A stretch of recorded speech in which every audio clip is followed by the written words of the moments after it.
Hello, and welcome to Public Interest Podcast, Episode 11, with your host, Jordan Cooper, where we interview politicians, activists, advocates, and others who advance the public interest in our community.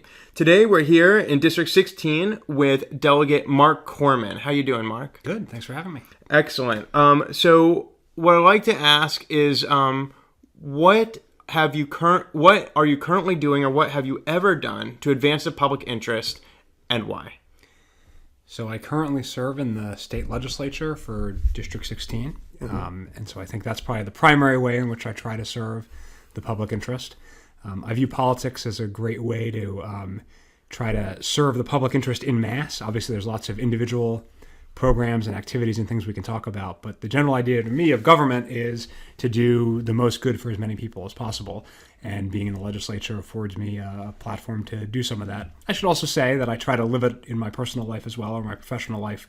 I try to do a lot of pro bono work at my law firm and things like that to advance the public interest as well, but I think you had me here because of my legislative work. Well, tell me a little bit more about the pro bono work that you do in your law firm. Yeah, I mean, I'm really lucky. My firm is very committed to pro bono work, and we have a full-time pro bono coordinator who's always pushing out pro bono opportunities. And for me, I just, in addition to my, legislature's part-time, so I also work at a law firm. In addition to my sort of client billable work, I try to keep a pro bono case going at all times as well. And right now I'm working on a family law case, for example. Obviously can't talk about the details. So I've always done a few things like that while I'm doing my regular day job. So why is it that you do the non-remunerated casework in your law firm? I just think it's the right thing to do. And, if you're lucky enough in life to be in a position where you can help others in whatever capacity, I think you should try to do that. And, I'm lucky to be at a place where they present these opportunities to you. And it's good to use what legal skills I have to try to help people. So you're in the legislature. You're an attorney. Why even run for the legislature if you're already advancing the public good? Why try to do it in a different way? Yeah, so as I said, I think government is there to bring things to scale. So it's great, for example, to rely on church programs to help the poor, or a law firm's pro bono program to support the needy. Those are great things to do, but I think government can be there to provide scaled up solutions to big problems, less of a patchwork and more of a comprehensive solution. And so, take something like Medicaid, which obviously is not something that I was around for the passage of, but I think is a good example. Mm-hmm. There used to be lots of ways for the needy to get health care and to get health services. The idea behind Medicaid was to create a national program, although administered at the state level, to get as many people covered in services as possible. And I think that's a better approach than relying on all the social service agencies and churches and all the other charitable groups to try to make that happen. It's better to have one program that can serve so many people. So you're talking about economies of scale. You're just saying it's more efficient, less wasteful, and fewer opportunities for people to fall through the cracks. Great way to put it. And then, those churches and social service agencies and groups are there to support people in other ways. They can move on to other programs because they no longer need to be providing minimal health care coverage because we have something like Medicaid, just as one example. So what are some of the issues that you're really passionate about, or that you've been successful in advancing through your work in the legislature? So, first of all, we can talk a bit about this, but, the legislature is very much a team sport, and there's very little that I think is attributable to one person alone. Even the leaders in the legislature, the speaker in my case, the Senate president in the other chamber, can't do everything alone. It's very much a team sport. And so, I've been happy to be involved in, large-scale bills that have passed, like restoring the rights of felons to vote and overriding the governor's, or ex-felons, I should say, to vote and overriding the governor's, veto of that, things that are large scale like that. I also spend a lot of time on what I would call more local issues, the metro system, which is a huge challenge around here. And then school construction is a really big one where, we're growing by a high school worth of students every year. That's obviously a huge capacity challenge.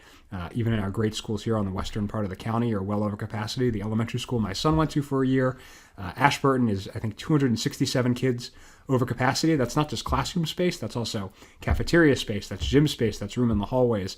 And so that's a real challenge, and we spend a lot of time trying to bring back more resources, which we've had some success doing to try to get ahead of that. So there are the big comprehensive issues, which are great. There's also more local concerns that I spend a lot of time on as well. So I think some of our listeners may be interested in something that you just mentioned, which is basically who gets credit, essentially public recognition for legislative accomplishments. A lot of people may look at the federal government and say, oh, the Obama administration got that bill passed. Or in Maryland, you may say the Hogan administration got that bill passed. But there are many legislators working the same legislation. And it seemed like you were insinuating that there may even be legislators who aren't the primary sponsors, and they may or may not even be co-sponsors, who are helping do a lot of the legwork and the heavy lifting to get a bill into law. Yeah. So how, and then you have legislators stand up on the campaign trail and say, I did this, that, and the other thing. So how do you know who's really doing what? Yeah, I mean, one of the big metrics for that the media likes to use to tell if a legislator is quote unquote successful is how many bills they've passed into law. And that's actually, I think, a pretty poor way to tell if a legislator is successful. Legislators should pass bills, and that's great. And I've passed a few. The governor signed one. He let another one go into law without his signature, and that's fine. People should look at that. But there's lots of other ways to advance interest in the legislature. I mean, in addition to things about bills, which we can talk about, there's also constituent casework and just oversight, making sure agencies and government is acting the way it's supposed to. In terms of bills, it takes a lot to make a bill pass. Mm-hmm. And oftentimes there's a sponsor name on it, and that person does, the lion's share of the work. But there are amendments, there are arguments in committee, there are arguments on the floor, there are compromises. That usually involves a lot more people. I was involved with a bill this past session, the College Savings Act, great bill. Mm-hmm. It was introduced by Adrienne Jones, who's a Baltimore County Democrat. She's delegate. The chair of... She is a delegate who is a Democrat for Baltimore County, mm-hmm. so we're both correct. And she wrote the bill, and it's a great bill, and she deserves a lot of credit for its passage. Right. Several of us had amendments that were adopted into the bill that are also important, and so it's very much her bill. She should get credit. Yeah. She should get the pen from the governor after he signs it, but it's not her alone. And it's not obviously just legislators alone. It also takes a lot of staff work and work from the advocacy community to make any of these things happen. So everything is a team effort in the legislature. So I mentioned delegate just to emphasize that it wasn't a senator, because I know, for instance, with the Firearm Regulation Reform Act of a few years ago, it was Senator Brian Frosch who was leading that charge, and with the marriage equality, well, there was Delegate Heather Mazier, but I was thinking Senator Richard Madaleno.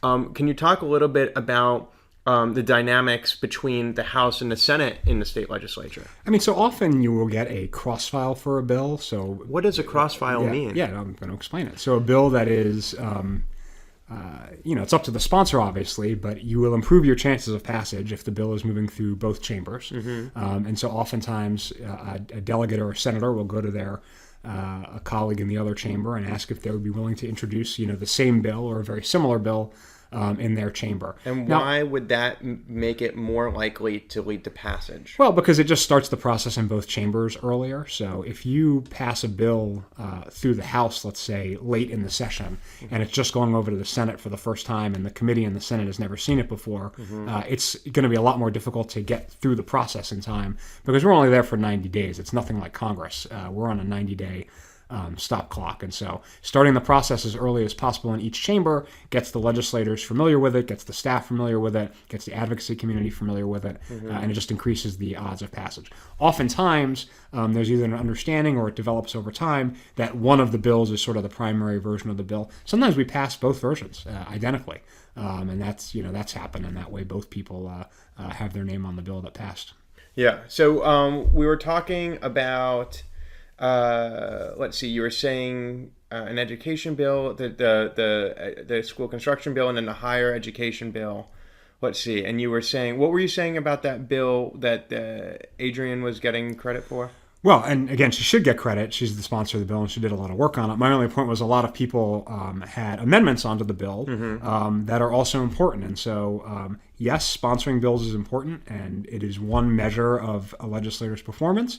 But even just on the bill side, there are other pieces of how a bill becomes a law besides who is the primary sponsor. Another great example is, often a bill is introduced by a rank and file legislator, but to get through the committee, you work a lot with the committee chairperson. Well, that committee chairperson has a lot of influence over whether or not that bill is going to become the law, even though their name is not on it. Yeah. They deserve a lot of credit for the bills that come out of their committee. Brian Frost, when he was chairman of the Judicial Proceedings Committee, did not put his name on every bill that passed the Judicial Proceedings Committee, but you can rest assured he had an impact on all of them, because the way they moved through committee is because he was, setting the agenda. So let's talk about a big piece of legislation that always goes through Annapolis. So there's a constitutional requirement in Maryland that a budget be passed every single year.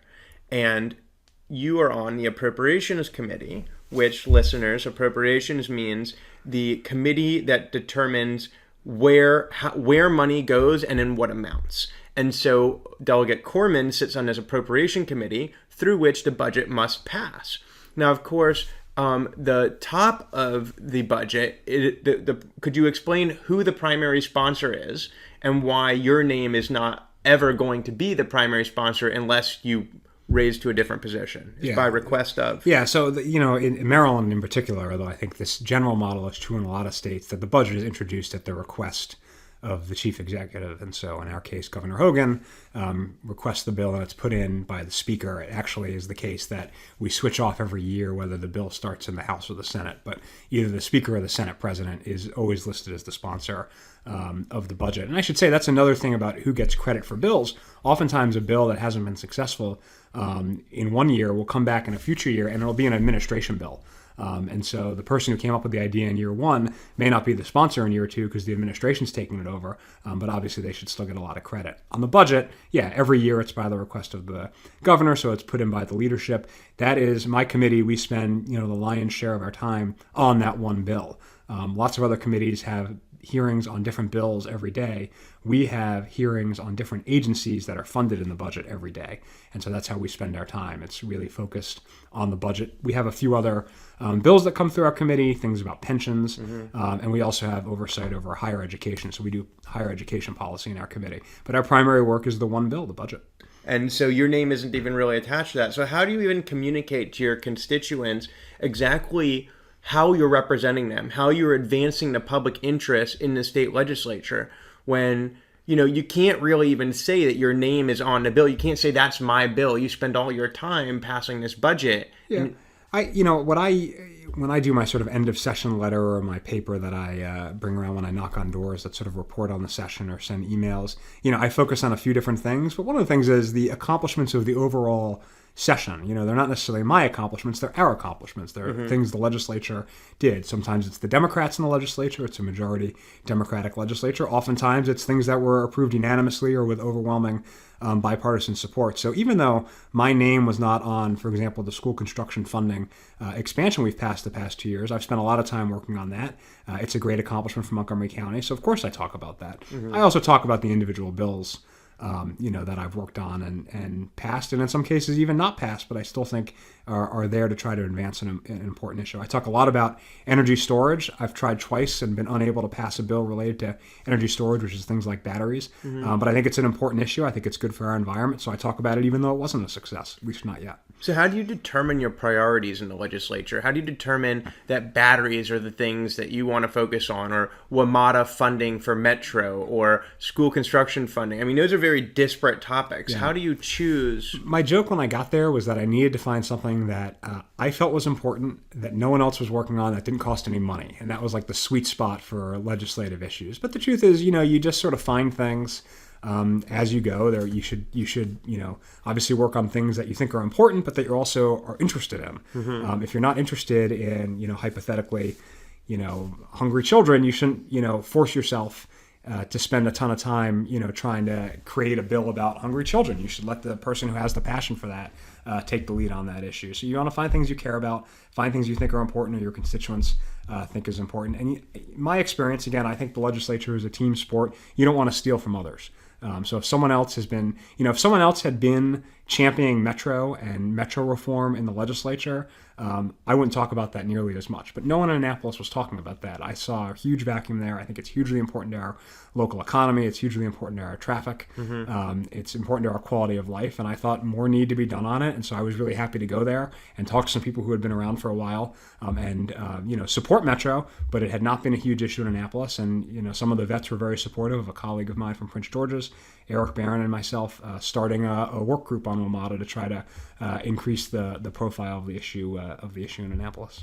So sometimes people get the sense that freshman legislators, freshman meaning somebody who's there for the first time, can get lost or their voice doesn't carry as much weight as more senior legislators who'd been there for a while, and that it takes some time to adjust to the learning curve and really to be effective, they have to be there for a while. So it takes a while for them to be effective in the legislature. So people may think, oh, well, at least in the beginning, to what extent is he really being effective? What is he really able to get done? But it sounds like you're able to identify an area that might have been overlooked to a great extent previously with previous members of the legislature. And so you go in there and you're actually able to have a direct impact on day one.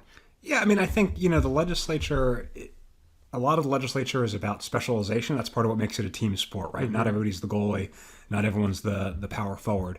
And so we specialize on issues. Like I said, if you don't know anything about homeless children and haven't spent a lot of time thinking about homeless children, but the woman sitting next to you on your committee has worked her entire career trying to advance the interests of homeless or hungry children, I think I said before, you should look to that person for guidance about how to address those issues because she has spent time specializing it. Just as she should look to me, for example, if she wants to hear about Metro, because I've spent a lot of time on that. So, the way to have an impact in Annapolis, and I think seasoning does help. I do think there is some benefit to seniority. It's not, experience in seasoning is not the only thing you need, but I think it is helpful in Annapolis. But you can have an immediate impact. Lots of freshmen passed bills and, asked good questions in committee and got amendments on things. There were a lot of freshmen when I went in, so maybe it was different than in prior terms. I don't know. But you can have an impact if you, do your homework and come up with good ideas and know what you're talking about and, respect the process and respect that it's a team sport. It has been said that one campaigns in poetry but governs in prose. Does that resonate with you at all? I think that's true. I am I try to avoid hyperbole, so I tried to the extent I could to also campaign in prose. I did not promise to fix Metro on day one, for example, but I talked about some of the things I thought we could do to improve Metro. So I tried to campaign in a bit of prose as well and sweat the details a little bit. But it's certainly true. It's a lot easier to walk around the doors in District 16 and talk about how you yourself would solve some of these issues than it is to go to Annapolis when you have different interests from all across the state with different needs and different ideas and figure out, roll up your sleeves and figuring out how to get things done. It's certainly, it's certainly a different, it's a different conversation and it's a different situation when you're actually there trying to make the sausage. So have you been able to reconcile what you were saying on the campaign specifically about what you would do with Metro with what you've actually been able to do with Metro? Yeah, so, one of the things I talked about was the need for more oversight from Annapolis and doing something like a Wmata Metro Caucus. In this case, we made it a work group. And so for the last 2 years, during the session, almost every week, we have had someone different from usually Metro. We've also had riders come in because I think it's really important to hear from them and some other interests. And talked and asked questions and tried to push and prod Metro. It's not enough, and we need our colleagues in the other jurisdictions to do it as well, but that's something I talked about doing that we have done. Some of the other things I talked about are a little harder. Things like dedicated funding, that's a longer-term effort, still needs to happen.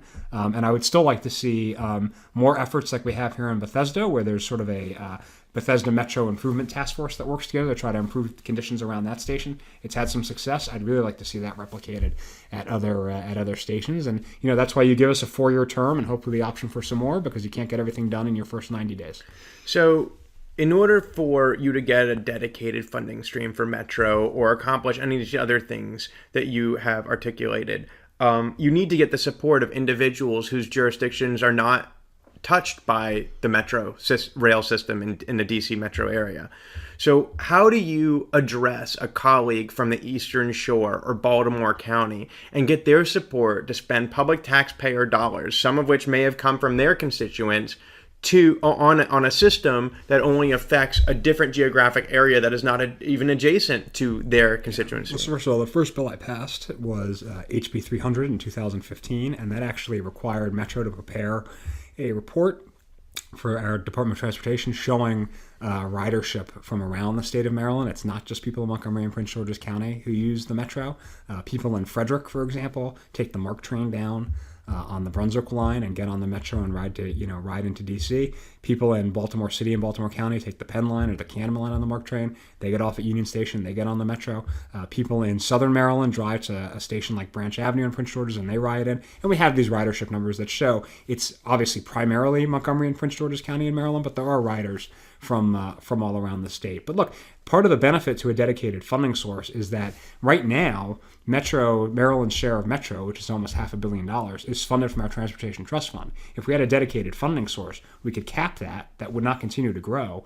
And so that would free up money in the Transportation Trust Fund for projects in Eastern Shore or Western Maryland or Baltimore City. So basically, if you were to shift money around, the actual Transportation Trust Fund may be better used to address other priorities from other regions outside of the Metro. Metro eats up about 11 or 12% now of the Transportation Trust Fund. And so if you could stop that growth and fund Metro through other ways, and let me say, there's a lot of other things that Metro needs besides funding, but you brought up the funding, so we'll talk about that. But if you found a regional sales tax or a land capture tax or, whatever you wanted to do, that Montgomery and Prince George is primarily paid, because they're the primary beneficiaries, while still having that baseline funding from the Transportation Trust Fund, that would free up capacity in the Transportation Trust Fund in the future years for other projects around the state, whether they're transit or roads. So we're reaching the end of this podcast, and I'd like to just ask kind of a final question. What do you really think drives you? Why are you so invested in advancing the public interest? How do you think that, is it about making a difference? What is it that drives you to spend evenings in civic association meetings instead of at home with your children and your family? Why are you giving so much of yourself to advance, Metro to benefit so many other people or to, help on these other issues that don't, why are you trying to make the world better for other people? Yeah, so, like a lot of people, I got into politics from the national level on down. And so I was someone who was inspired, may not even know they were dispirited by the George W. Bush, quote unquote election in 2000 and started getting involved in politics and young Dems and college Dems and all that. And as I did that, I saw this whole world of state and local government that I was only sort of vaguely aware of before doing that. And saw, the direct impact that state and local government can actually have, on people's lives. And so when I moved back here after college, back to Maryland, I started getting involved in the Young Dems here and saw it here too, that you can have a real direct impact. And so the things that affect my neighbors and me, like Metro, like school construction, you can actually improve in Rockville or Annapolis. And so it's a great opportunity to actually have an impact, on people's lives. And, I think in one sense, people pursue the public interest because they're selfless and they want to help a lot of people. But let's be honest, it also feels good. It makes me feel good to do things that I think are for the public good and to help people. So it's just how I don't know if it was how I was raised, or what, but it just, I never have any questions in my mind about going to that civic meeting at night. It always seems like the right thing to do. There you have it, straight from the mouth of Delegate Korman. Advancing the public interest not only can be something that can be an effective way of really doing good in the world and solving some problems, but interestingly, this altruistic drive that Delegate Korman has actually is fulfilling and it's intrinsically rewarding and it's enjoyable and it's exciting and he has a great time doing it. So for our listeners out there considering moving towards some kind of work to advance the public interest, think not only of all the good you're doing for everyone else, but how rewarding and exciting and interesting it is for yourself to just engage in public service. So thank you so much for joining us. This has been episode 11 of Public Interest Podcast with your host, Jordan Cooper, where we interview politicians, activists, advocates, and others who seek to make the world a better place. Thank you so much for joining us. Look forward to talking to you next time.